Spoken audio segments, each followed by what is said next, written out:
Readers Entertainment Radio presents Booklights with your host, author Lisa Kessler.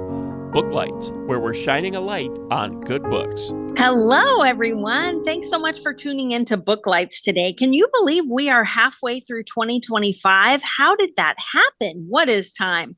Anyway, I'm so glad that you're here today because we are going to be chatting with author J.M. Shaw. If you have not read her amazing fantasy books yet, you are in for a treat. I'll read her bio here so you can get to know her. J.M. Shaw lives in Alberta, Canada with her husband and two young children. She and her family embarked upon a journey of understanding, acceptance, and lifelong learning when they discovered their shared diagnosis of autism and ADHD. There we go. I can read. Writing is her passion, and with experience and interests in healthcare, psychology, martial arts, and personal training, she pours her unique insights and knowledge into all her creative fictions.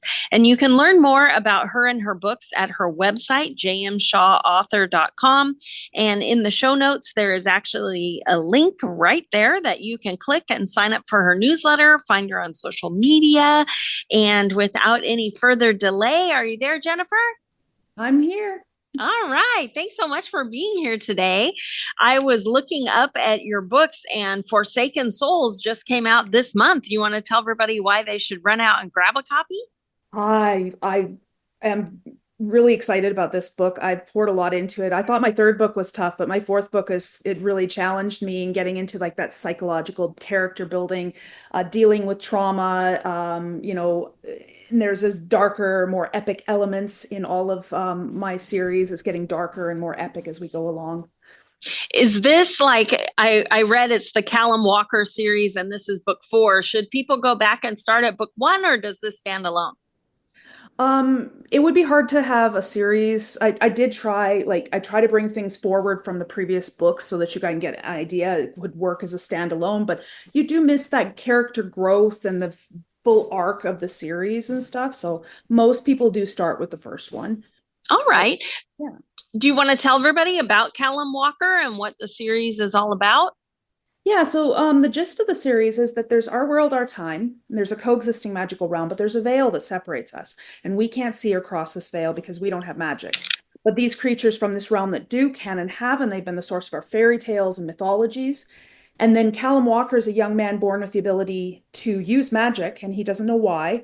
He's trying to make the most of it, and he ends up crossing the veil and becoming embroiled in what's going on in this magical realm. And then we follow him through the series as he's trying to figure out who he is, where he fits in, because he's too magic for here, but too human for there, and then master these abilities to survive. I love that. Does he find some found family along the way? Yes, friends and family and allies. He finds lots of enemies. I grew up with the saying that if you didn't have bad luck, I'd have no luck. So he's very unlucky as far as that goes. But he's also learning about himself and accepting who he is and finding his place in the world and figuring out who he should be.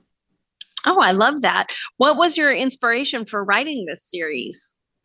I grew up a big fan of, I like the Lord of the Rings. I'm a big fan of Brandon Sanderson. I like the Game of Thrones series. I love those epic, dark fantasy adventure elements and world building.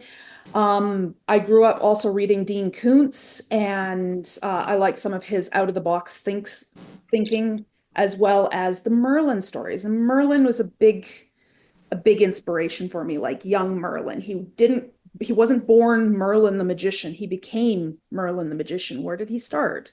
And what would it be like? And kind of went from there. I love that. Now, when you were writing this book, I don't know if you're a plotter or a pantser, but did you have any surprises along the way that you weren't expecting? Yeah, so I'm not a big plotter. I usually know, I know where to start, I know where to end, I know approximately what needs to happen in the middle. But when I really got into the zone with writing, there were some situations that I'm writing along. I'm like, I don't know where this is going to go. And then my imagination just takes over. The story starts writing itself. I'm like, wow, I didn't know that was going to happen. I'm along for the ride. And there's been some really good scenes in all of my books that I'm like, wow, that came out of my head. But there's been other times where I've had to stop myself, like, okay, wait, what is wrong with me? Why did I go there? Questioning my sanity, because even though my story seems to write itself, it's still coming from my head. So, Right, yeah. right. I tend to write like that as well, and I have over the years decided to just trust that the story is smarter than me, because there have been times where I'm like, "Ooh, why are we going this way?" And then I'm always surprised and I go, "Oh my gosh, that's so much better than what I thought it was going to be." So, did you have some of those epiphanies writing this book? Oh yeah, absolutely. And I've gotten the most of the comments that people are commenting on scenes have been these scenes where I was in the zone, just flowing. My creative juices were just flowing. So, Yeah. Yeah, I love that. Do you have a favorite scene that in the book? I guess if it's Forsaken Souls, what's your do you have a favorite scene in there without any spoilers? um, hmm. There was the ending was a big inspiration for me. And I didn't know what was going to happen. I was like, okay, I've got because this all set up. I know something has to happen, something big. And I didn't know that there's a big scene at the end of it. And I just didn't know that was going to happen. And then it just sort of happened. And I was like, that's a good idea. I like that. How did I come up with that? Like, Is something in my brain was thinking. Right, right. Well, I like to think that I got to meet Ray Bradbury a couple times before he passed, and he used to talk about that there's like a super conscious of story, that once story's told, and if you can tap into it and be brave enough to just follow your character, he thought that was the most honest, story. And I know from talking to so many writers that and experiencing it myself, that when you get in the zone and you're really plugged in, it's like you're taking dictation, and the characters just take off and you're like, oh my gosh, that's why I wrote this whole book and I didn't even know. And I think that is one of the coolest parts of being a writer. Yes. Well, and there's some characters where I didn't intend for them to be bigger characters and they just took on a life of their own. And I just feel like the conduit, you know. Yes, yes, those pesky side characters taking over the whole story. I'm like, Yes. excuse me, you are supporting cast. They're like, no, Yes. no, But I need a they book. had a good, I mean, if I let them live long enough, I kind of can see, I was like, okay, I see where you're going with this. I'll give you a chance. Right, I'm not the right. kind of person, I don't just kill off random people for no reason. So if I kill off a person or character in my book, they have to have a really good reason for it. So even my secondary characters, my minor characters all have their own personalities and stuff. So Right, right. I had one character that I kept trying to kill and she kept living. And then I realized, oh, she's the heroine. What? yeah. I thought she was I just going have to be a one I'm side writing. person. Exactly. I know I'm writing because I worked on a few of the books, right? So I'm going back and I'm revising them and I had gotten quite a ways into there and there's one character that I really like. And then I just got to this certain point and I just realized, oh my goodness, they're gonna have to die. I was Oh, I hate that. like, I love them, but I try not to do it. It just doesn't work. Right, right. Yeah. Yeah, I had one book where I kept rewriting the scene because I just loved the dad and I couldn't kill him. But I finally, after rewriting it a few times, realized dad has to die so that Adam can become who he's supposed to be. Dang it. Yeah. That's so And sad. I agree with Bradbury. Is that the story is there in your brain, and yes, you can tweak little things, but it ultimately has been decided, and you're just Mm-hmm. You're writing it. just, yeah, taking dictation. I love that. How many books are going to be in this series? Is Forsaken Souls the final book or will there be more? There will be more. I haven't narrowed it down to a number because I keep coming up with ideas to continue the series. I know where the series is going to end. I'm aiming for between 6 and 9 in the Okay. series stuff. I'm working on my fifth book and I've plotted for my sixth, so there will be at least that many. Okay, exciting. So that was going to lead me to what's next, but you're working on book 5 now. I am working on a couple of standalone ideas. I'm working into a future dystopian Robin Hood meets Romeo and Juliet with hints of Hunger Games type thing. Oh, okay. I'm also toying with the idea of doing like a War of the Worlds meets Body Snatchers, Back to the Future type thing. Wow. Okay. with So it ideas. sounds like for you, it's always fantasy. What attracts you to writing, fantastic? Is it the world building or what is it for you? I think it's just the it's like I told my husband, if you go out to a restaurant, you're going to eat something really cool, really good that you can't have at home, right? Because you can have that at home. It's a burger, you can have it at home. I like that idea of if I'm going to dive into a story, I want it to be something that I could never do. And fantasy and sci-fi, it gives me that freedom to do whatever and imagine the what ifs. About the only things I don't write is I don't write history because I fall asleep. I get bored and easily, so I fall asleep. I don't write mystery because I'm not smart enough to figure out who done it. And I don't write spicy romance. There's romance in my books, elements of it and such, but I don't do sex scenes. Does Callum have is there a romance subplot? Does he find a person, his person? Yes, spoiler alert, maybe. Fourth book, Callum does finally fall in love. So everyone listening who likes those romance subplots, you got to keep reading till book 4. I love that. So, what is everybody has a different path to publishing a book, but what is your writing journey? Did you always want to be a writer, or did you fall into it, or did that book idea, did Callum come to you in a dream and go, hey, you're going to be a writer now? Yeah, I've actually been writing for 35 years. I started writing because I needed an outlet and I couldn't find anything that I really wanted to read. I mean, looking back now, I realize it was, I didn't have a lot of friends and I was very introverted. A lot of it had to do with my autism and ADHD, and I just didn't, know what it was. Yeah, exactly. I didn't have a lot of friends out there, or people social situations were awkward. So I tried to dive into stories, but I couldn't find stories that appealed to me. So I started to write my own. It was also a period of time where I was kind of, needed to express myself emotionally. Without those outlets, my characters became my expressions. And it started as a hobby. My mom bought me a typewriter. Yes, I'm that old. And then it started as a hobby, became a passion, at times an obsession, and now it's just cheaper than therapy.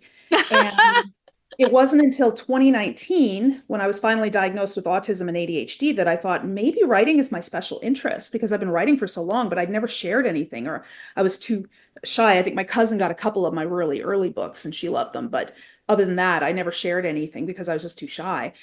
And I thought, I'm going to get brave. I had finished the manuscript for my first book in this novel, or in this series, The Ascension, and I sent it off to an editor thinking the worst they can say is it sucks. And they came back and they said, this doesn't suck. You should publish. Yay! So 2 years later, I did. And then the next year, my Convergence came out. And then the next year, The Fractured Veil. And now I've got my fourth one that just came out June 1st. I love that. I was going to ask you, this kind of dovetails into it. The autism and ADHD, do you infuse that into your books? Will people find that on the page? I'm not sure that I have a specific character that has these traits, maybe bits and pieces of them, but I mean, like, just because I have autism doesn't mean I'm that different from other people. So there's still right. I did have a reader point out, though, that the complete arc of my series, my character trying to figure out where he belongs and try to figure out, which side of the veil is best suited for him, and navigating all of this kind of mirrors my journey trying to figure out my place in the world with autism and ADHD. Right. Yeah. And I guess it would be kind of like a veil where you can see how everyone is interacting, but you don't interact with the world the same way, Yeah. Like, you feel like you just don't belong anywhere. Part of you belongs here, maybe, and then, maybe you belong a little bit on this side, but you just don't have anywhere where you fully belong or you fit in. And that's kind of been a synonym for my life. It's just, I don't, I've always felt like my parents were going to come by one time from an alien planet and say, oh, there's a big mistake. You dropped off here by mistake. You're a changeling. I was left here by accident, and that's why I don't fit in. Mm-hmm.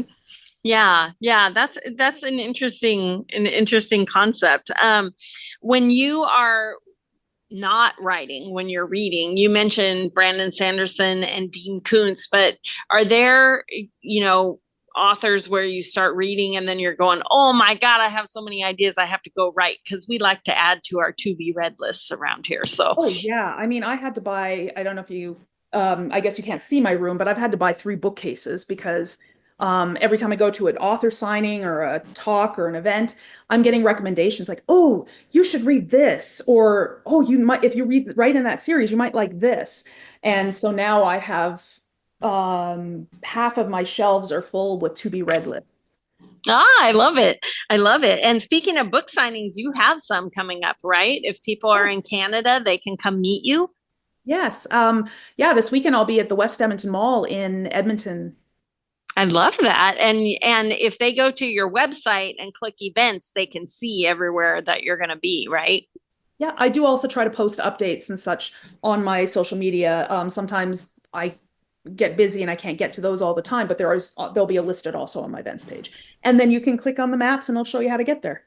I love it. I love it. Well, tell me something, since you said that you were very introverted and shy. Are you learning to enjoy book signings and meeting readers? How do you handle it? They terrify me. In the beginning, they terrified me, and I'm always anxious before I get going. Because I've, telling people the same thing over and over again. It feels like I've got this script that I tell people and stuff. But as time goes on, I'm becoming a little less anxious about them. Yay. And I mean, in all honesty, who doesn't want to go out and talk about their passion? So Right? it's hard to enjoy them. But what I enjoy most is when readers come back and they find me and they're like, I read your first book, I loved it. I want to get the next two. Can you sign them? And so Yes. finding that more and more as time goes on, um, Mm-hmm. because people are finding me or they're, I had somebody from White Horse up north sent her husband to come to one of my book signings because he was working in Calgary at the time and wanted to get my books signed. She found it on Kobo and she says, I want to get a signed copy and she's in town and you're working there. So you go on your lunch break and get a book signed. I love that. That's so cool. Well, I have to mention, because you mentioned Dean Koontz, and I read a lot of Dean Koontz, but there is one in particular that I'm always like, have you read it? Do you love it? You have to go get it. But have you read Life Expectancy by Dean Koontz? No, I haven't. Oh, you're in for such a Add that one treat. to Put my it on your list. list. Yeah. Yes, yes. Because I It didn't has, know he was still coming out with books, now yeah, Um, yeah. yeah. Life expectancy isn't that new. It's probably, I don't know, 15 years old. I don't know. Yeah. But it's one of those that I had to read in one sitting. Then I had to make my husband read it. Then I make everyone read it. But anyway, the You've read premise the is just so good. yeah. If you've read the Odd Thomas series, um, Yes, I love my Odd main Thomas. character is inspired a bit by that unlikely hero, just would love to be normal and live a normal life, so to speak. But can't because of their abilities and because the situation in which they live. Right, right. Ah, I love that. I love Odd Thomas. He's special. Yes. Uh, well, what's coming up for you? Are you going to write any? You said you're working on 2 standalones, but are you planning other series, or are we sticking with Callum for till you finish, or what's your plan? Um, Depends on how much time my children allow me. I am kind of trying to work on 2 projects at once this year, so I'm going to try to, I'm going to continue with the series. I've promised my readers that I'm not going to leave them hanging, you know, unless something horrendous happens and I have no control over. But I am working on those standalones. I've written hundreds of stories. I have hard drives filled with stories. I never let myself delete anything. So I'm revisiting some of those past ideas. But I mean, honestly, I've been writing for 35 years. I'm not stopping anytime soon. And I'm just started on my publishing journey. So Ah, I love it. Love it. So if somebody gets excited and wants to tell you, oh my gosh, I love your book, where should they go? Are you on social media? Should they email you? How can they get in touch? yeah, so if they just go to my website, on the bottom of my website, I have links to my Instagram, my Facebook, my Goodreads. I have an email. I've had actually quite a few people emailing me or messaging me who are aspiring young authors. And they're like, how did you do it? Where do I go? What, just questions. And I mean, I love meeting those people as well who come to my book signings and ask questions. Mm-hmm. Mm-hmm. Yeah, yeah. And I always like to remind readers who are listening that it's always, I know that we think, well, they're so busy, they don't have time, but please, when you read a book and you love it, write to the author, tell them how it got you through a tough day, or, you can't wait to know what comes next, because sometimes we are having a real down day and we're wondering, why did I think I could write? And your email could come at the right time. Yes. And I mean, posting reviews, because then you can tell other people how you feel about it. And I always tell people, post a review. Otherwise, nobody else will know that I exist. Exactly. Yeah. Reviews always help new readers find new authors. So definitely post reviews and get all those things cooking. And if you haven't found Callum Walker series yet, Jennifer does recommend that you read the books in order. So what's the first one called? The Ascension. The Ascension. And the latest book that just came out is Forsaken Souls, and it sounds fantastic. So anyway, everyone go grab a copy, and it has been so much fun chatting with you, Jennifer. Thank you so much for being here today. Thank you so much for inviting me. Thanks for joining us on Booklights. Be sure to connect with us at www.readersentertainment.com for articles, blogs, videos, and podcasts that matter to readers.